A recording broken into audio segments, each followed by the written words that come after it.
What do you do when you run out of adrenaline? I think that's a fair question in this marathon response to a crisis. When things first got started, I asked a friend of mine how he was doing, and he said, Carl, I'm doing pretty good. God has really wired me to respond to challenges. God has wired me to want to be helpful to people. Ask me again when all of this becomes routine. Ask me again when the pain becomes personal. We've entered that season of the marathon, haven't we? It makes me think of a story from the 1968 Summer Olympics marathon in Mexico City.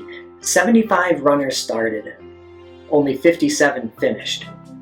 High altitude, rough running conditions. About halfway through the race, there was a jockeying for position in the middle of the pack. John Stephen Akwari of Tanzania got knocked down. Shoulder terribly wounded. His knee got banged up. It was bloodied. It was bandaged for the rest of the race. He limped. He had to walk for long sections of the race. He finished well over an hour after the first placers. A small crowd was there to receive him. And later on, a news person asked him, "Why did you finish?" Memorably, he answered like this: "My country did not send me 5,000 miles to start the race.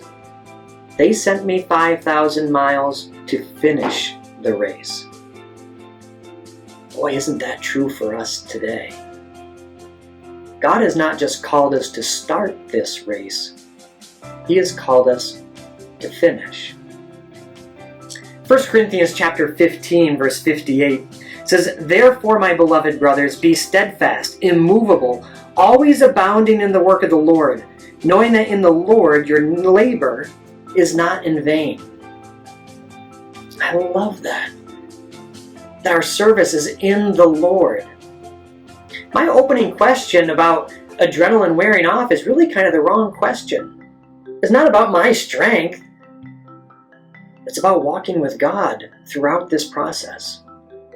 I am so thankful that the Seventh-day Baptist World Federation has called for prayer and fasting on April 18th and 19th, calling us together to seek out God, calling us together to walk with Him, to know Him, to seek His leading and His strength.